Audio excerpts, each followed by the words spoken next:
You want me to put that on my Tudor?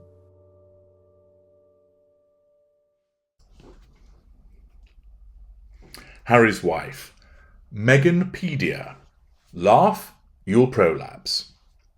It behooves me, as your glorious narrator, to ensure that you perhaps put on a truss to ensure that you don't prolapse when you listen to what I have to tell you.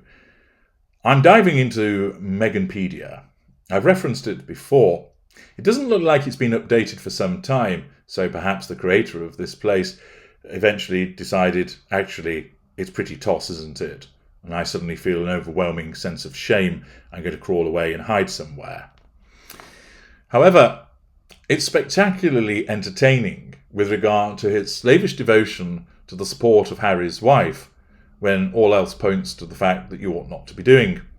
Such is the care by which this dross has been put together, even on the page that I'm looking at as I talk to you now, valuable viewers, that it utilises a picture of Harry wearing a blue jacket and Harry's wife trying to look sassy, which has been taken from the Getty Images picture pool, and they still have the watermark on it. Yeah, classy. And then across from it, there's a picture of picture of pink pancakes looking into the eyes of his handler, and that also has just been taken from Getty Images because the watermark is on it also. So a well-constructed and thought-out blog site this is. But I thought I would take you through an article, which is from nearly a couple of years ago, which apparently is there to debunk media stories. And it says, Kate's weaponised tears and William's laughable virility.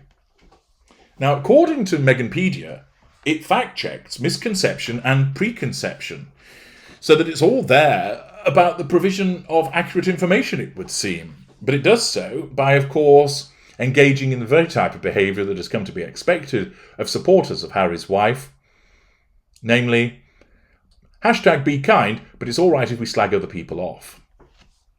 Let's wade into the article and see what it has to say and understand the content of this knobbery that appears.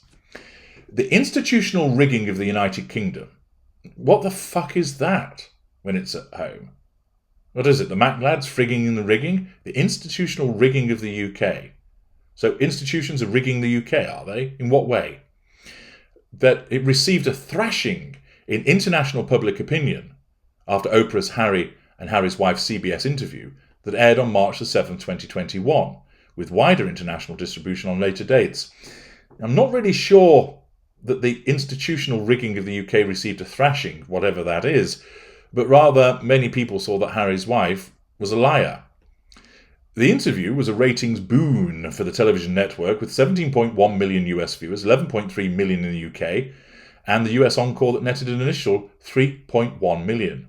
Overall, global views topped 50 million, out of a population of 8 billion, I'd hasten to add. The great behemoth of a monarchy wobbled on Humpty Dumpty's wall. Did it? Well, it's still here. Humpty Dumpty fell off. The monarchy didn't. The arrogance of an institution. How can an institution be arrogant? It's not got a personality, you doofus. And its enablers continue on faith that the monarchy and its reputation are impervious to all scandals and condemnation. After all, the House of Windsor has racked up so many infractions that the tally should rattle its subjects' sensibilities. Hey, why don't you check the House of Sussex and see how many infractions that has racked up? But alas, it's a weird relationship of indulging the messy royals' bad behaviour, unethical missteps and whispered illegal conducts because of divine right to rule, tourism dollars and more manufactured nonsense to justify their existence. You do realise that when you're writing this, whoever it is, somebody called Mitch Monk, sounds like a made-up name to me, that you're actually including your heroine in all of this. But apparently Oprah stepped into the ring with the finesse and talent, by going, what? That built her reputation as a talk show host. You mean she did one of the most supine interviews that's ever been witnessed since day dot? Okay. And celebrity interviewer to lift the posy off the teapot. I think you mean cozy, not posy. And show the rusted dental royal carcass. I don't think I've ever seen a carcass that's rusted, have you? Bones don't rust, you fucking moron. For those of us who don't wear rose-coloured glasses, well, you evidently do when you're writing about the Sussexes, so you've just contradicted yourself there. We knew the monarchy had its trashy ways. Yes, indeed, it was called Harry's wife. We knew the staff and courtiers moved like vipers in a pit. You mean Harry's wife does. We knew the tabloids exist in the 7 circles of hell. You mean the ones that Harry's wife keeps leaking to. But the details and confirmation were a gift from Harry and Harry's wife's personal experience, with mention of receipts, if necessary. Oddly enough, those receipts haven't been forthcoming, have they? And they've rode back on some of the things that were said in this interview. How do you feel now, huh? How'd I make you feel? By the next day, the monarchy was left ass out scrambling to ease the sting of criticism and condemnation, to look like they had a soul, to soothe the rumblings of their dwindling empire commonwealth. Well, last time I looked, it's remained the same. With a buffoon like Boris and his much criticised race report, a right-wing tabloid smear campaign, the enabling coon brigade of black and brown Brits, what? And the rollout of the cardboard stiffs, the royals, the PR machine operated at manic levels to bump out the dents, rotate the bold tyres, and spray a fresh layer of perfume to cover their bullshit. I don't think I've ever been to a garage which has sprayed perfume over my car. One area that the institution is most comfortable propping up is the go-to strategy of reinforcing the white woman virtue and the white woman virility in the personages of Kate and William. Before going any further, here are a few must-read books to understand the insidious mindset underscoring this topic. Ruby Hamad's White Tears, Brown Scar, How White Feminism Betrays Women of Colour. Here she comes, Dr. Shouty Shola, This Is Why I Resist, Isabel Wilkerson's Caste, The Origins of Our Discontent. Without rehashing the litany of prejudicial and racial biases levelled against Harry's wife to elevate Kate's existence, or do you mean Harry's wife using the race card repeatedly? The overused dig against Harry's wife is her career as an actress. As such, to them, she can't be trusted or believed because her actions and words are all an act. Well, they are, because she's a narcissist. Nothing to do with the profession that she was in. Everything to do with the fact that she's a narcissist.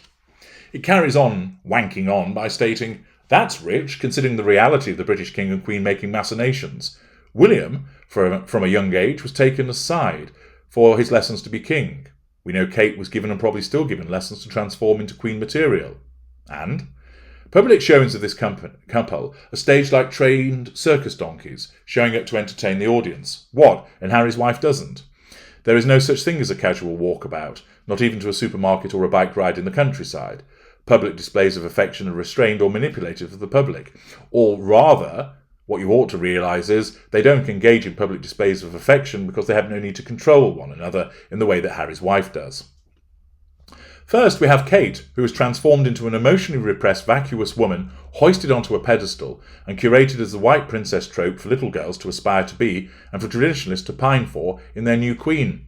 Isn't it fascinating that these individuals that preach about #BeKind and preach tolerance are so savage and nasty towards a woman that's done nothing to them? But they have to weigh into her because they're so inadequate themselves. It carries on by stating, and Kate has mastered bestowing her appreciative gaze or her indulgent smile with the appropriate touch of a coloniser's benevolence. Who has Kate colonised? Nobody. Massive chip on shoulder from this writer.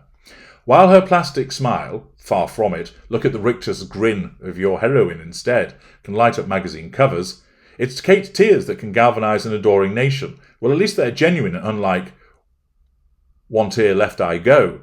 Recruit ready defenders and stir passions to condemn the cause of those precious tears. It's Kate's tears that are monetised and weaponised to keep her on that pedestal because, at all costs, her flawed character must be protected. Not so. When the story leaked that Harry's wife made Kate cry, the tabloids went into a frenzy to vilify Harry's wife. The public, already fed on a diet of salacious articles, foamed at the mouth over their precious white woman weeping. It's got nothing to do with race. The only person making it about race is you, Mitch Monk, perhaps engaging in racism when you're trying to find it when it doesn't exist, but then you're the one that engages in it. Tabloids wrung every penny from those manufactured tears. Advertisers on their platforms got their rewards. What, you mean Harry's wife doesn't wring anything from her manufactured tear and her manufactured Richter's grin? With the help of royal reporters who broke the false news and helped to spread the lies, Kate as the victim was given life, the damsel in distress was given comfort and the benefit of any doubt. Not at all. She was supported because the narcissist behaved in the way that she did. And of course, on it goes with its tirade based upon race. And when Harry's wife revealed that she was the one who was made to cry by Kate, revision of history, the defenders of white women virtue stepped up. Or do you mean people who were defending the truth? In their eyes, Harry's wife should not have corrected this fallacy in public, if at all. Harry's wife should not disabuse people of the manipulated opinions of her. She shouldn't, because she's telling lies. As British comedian Gina Yashir says, white women tears are weapons coming from their faces. What, and Harry's wife isn't? Meanwhile, black tears are not to be shed, if deemed discomforting to white folk. Case in point, Sharon Osbourne's Don't You Cry, because if anyone should be crying, it should be me, when addressing her colleague, Cheryl Underwood, during a heated discussion about racism. Osbourne inferred that she is to be protected, defended, uplifted, as her fragility and ego earned a rebuke when confronted with her warped views. To further shellac that image of white genteel femininity, Kate dropped in on the vigil for a woman who was kidnapped and murdered by an off-duty cop. Yes, well, she did so in her personal capacity without making a song and dance about it in the way that Harry's wife did when she went to Uvalde. This individual, again race-baiting, writes, "By the way, let me know in the comments if Kate ever showed up for a vigil or met with families for any of the British black and women of colour who are missing or killed." Interesting, isn't it? The way that the race is used to bait once again. When Kate's maskless presence was criticised because of the lockdown rules, Met Police Chief Cressida Dick commented that Kate was working at the vigil. So given the carefully orchestrated outings of the trained Royal Circus donkeys, shouldn't we question the photo op's careful poses of concern and contemplation? Was the display part of the royal work effort versus a woman-to-woman show of solidarity?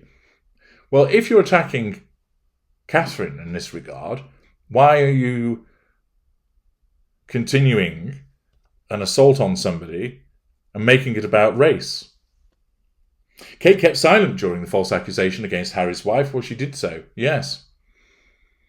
Even if the courtiers counselled her not to defend or rebut the reporting, Kate and her husband have power and have shown many times to flout the rules of never explaining. But of course no actual examples are given here. So with Harry's wife's case and the case of the vigil, Kate is not BFF material because that's some devious rotten to the core personality quirks. Not a finger to be lifted. All that's required is for her to be moulded into a weird pretzel, at once docile and milking the sting of her tears, and an anti-imperialist, will watch your back, revolutionary a la Che Guevara. Lucky her, she's got the perfect partner in crime with William. After the interview, the royal fixers had him popping into a school with a black headmistress to say his family was not racist. Tabloids featured articles of a prince willing to face his destiny, but the pièce de résistance was the sexiest bald man poll floating through social media as a sign of his white man virility. Puff. That was the gift that just kept giving as Hollywood heavyweights weighed in on the ludicrous poll results that William, of all people, was the sexiest bald man. Check out the memes if you need a good belly laugh. I mean, it's not as if the institution its machine is known for their excellence, but whoever thought anything that would draw attention to William's looks was a good idea is perfectly at home in that fold. Well, given the fact that he looks like his late mother, who was regarded as one of the most beautiful women on the planet, I think your observations are a bit stupid. A hate-filled article, of course, which, rather than try and shore up Harry's wife, spends its time attacking other people, typical of the type of supporters that Harry's wife attracts. There's a handful of comments, and the comments have been closed, but let's dive in and find out what exists amongst this cesspit. Somebody called Faye. Kate Karen Middleton is trash in my estimation. She's void of any integrity. She's a jealous bitch who had no intention of ever helping another woman. All of a sudden she's trying to co-opt Harry's wife's platform for her own, even down to dressing like her. I think you'll find it's the other way around. What a shame. William is no better. Oh, what? You mean William tries to dress like Harry's wife? Interesting. Sad to see a jealous and resentful twit just like Daddy. Elizabeth Badu, another beautifully written article, was insightful and very educational. Merci, Mitch. Connie Brussels, once again another excellent article. Every word is on point. Well done and keep it coming. Donna Sinclair, great article, Mish. God has been protecting Harry's wife and her little family. King Harry is the warrior with a huge heart. They both endured the madness for so long. I can only thank God for protecting them spiritually and physically, as in TP. Kate did have her opportunity to show who she is, and she did. She remained silent after our Harry's wife covered her up. She's complicit. William allowed the press to rip into Harry all his life, never standing up once for his only brother, but defended Kate's Botox. Thanks for always getting facts to the forefront. H. Johnson. I don't know Harry's wife, but when I first heard the story, it didn't match up with anything I've read or seen about her. I believe in truth. I have zero respect for Kate because she let the lie go on and on. I haven't seen a single article that has a negative tone against Kate. Oh really? So all of the weighty Katie stuff and comments about her by the British media? Well, you're a bit thick really, aren't you? Harry's wife actually defended her, and that is how I know that she has more compassion in her little finger than the whole royal family. You don't understand anything, H. Johnson. It takes a special kind of evil to support the vilifying of a heavily pregnant, innocent woman, and they still try to justify. From me to them, there is no justification for your actions or inactions. You are truly vile. CT, great article. The world sees through the comical farce, which is the royal family. Thank God Harry, Harry's wife and Archie are no longer around these soulless criminals. Gladys, I'd always wished Kate would come out and say something, as it was clear that Harry's wife didn't make her cry, but then it's unbelievable that the reverse is what happened, and still she couldn't own up to set the record straight, in my opinion, which would have done her good, public relation-wise. There are 13 comments in all, which are in a similar vein of basically standing up for Harry's wife and being unpleasant about Catherine, now Princess of Wales. Symptomatic, of course, of the bile spouted by this individual, but it is entertaining in the way that it is absolutely nonsensical, but it shows the sort of frothing bigots that engage in this kind of behaviour in the pursuit of the support of Harry's wife. I'm H.G. Tudor. Thank you for listening.